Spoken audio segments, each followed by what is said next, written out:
situation. I know this. He can have, yeah, there is the handshake, e4 on the board. What I wanted to highlight that sometimes he has like 4 seconds on the clock. His opponent has 1 minute.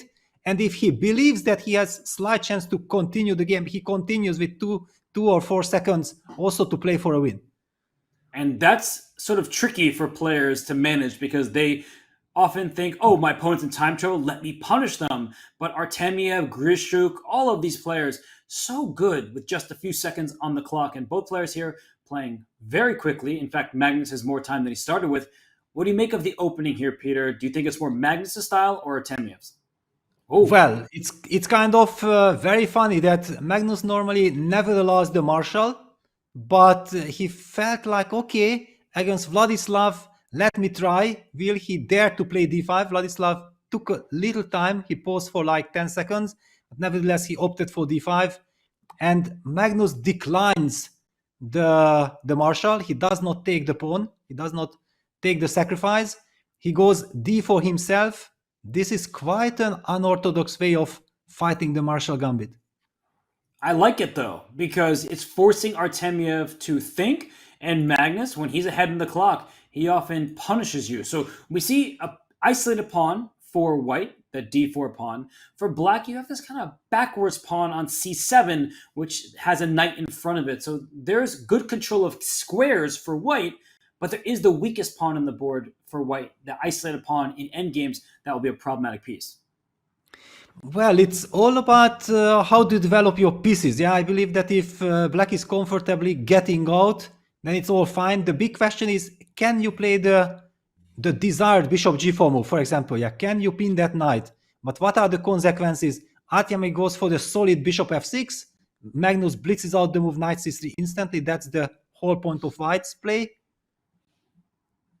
I wouldn't take that knight, because if knight takes b takes c3, the d4 pawn is defended, and white has more pawns in the center, and that bishop on b3 stares across the diagonal. But if I don't take on c3, I don't know if I believe in bishop e6. Sometimes there are even exchange sacrifices in the square, but more pertinently, knight e4 is coming, and that knight will reroute itself. Wow! And actually, Artemiev has gone for knight takes c3, b takes c3, bishop f5. He plays in the Petrov spirit. I do feel like this is very much a Petrov. It's not a marshal anymore. He wants to play knight a5, hit that bishop, eventually follow it up with c5, or just trade the light square bishop if Magnus is going back to c2, which would be clearly very good news for black. White has to be energetic in order to make the maximum out of this position.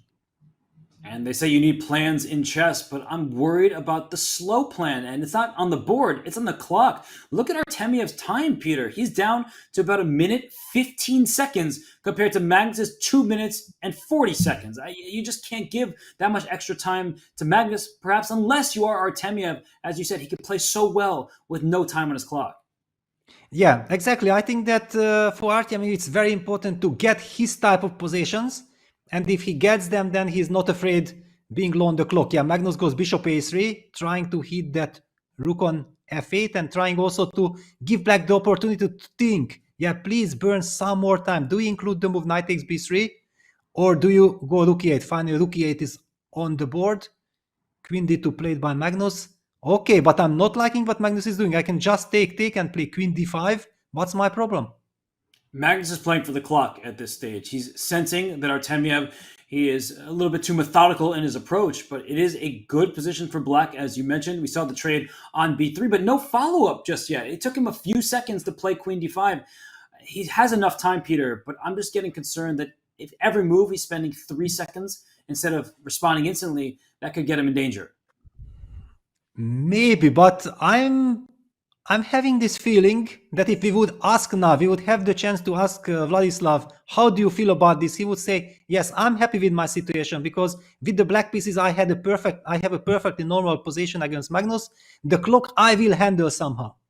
But look at this. The queen went to f4. Can you take on b3? You have to calculate it. And it looks like instead of taking, Artemiev moves back bishop e6. It is a good move. It keeps everything under control. The c7 pawn at some point will be vulnerable, but for now, b3 is more important. So I think Magnus, he can try a move like b4, which is super ugly for his dark square bishop. But I don't think you want to take on c7 and allow queen takes b3. That looks like it plays into black's hands. Yes, absolutely. The b3 pawn is very important. It's all about the light squares. The c7 pawn is also typically in the Petrov defense, not something that black really worries about if he gets the control of the light squares. Also, not to forget about black's queenside majority. Yeah, with some a5 ideas. And there you go. That's why Magnus plays this ugly move b4 to stop a5. Yeah, at And you could least see. Sorry, yes. Peter. I was going to say you could see him shake his head. He didn't want to play that move, but he felt he had to.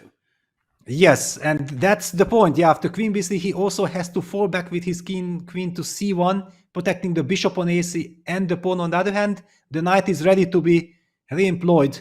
And there we see, do we gonna see a repetition of moves? I think Magnus should be happy with the repetition because his position is bad, but Artemiev's clock is not so good. So here comes the queen back to b3. Magnus doesn't really have a choice besides queen c1. His bishop is under attack, as is that pawn on c3. But maybe he will move his knight. So he wants to put Artemiev on the clock. So if queen c1, queen d5, as you said, knight d2 becomes a possibility. Well, knight d2 was my idea to kick the queen out, but that's why Artemiev also plays the move queen d5. Knight d2 can be met by bishop g5, for example, pinning that knight. Yeah, and that's it. Repetition of moves, shake hands, draw agreed by repetition. Artemiev is too darn solid. What a classy player he is.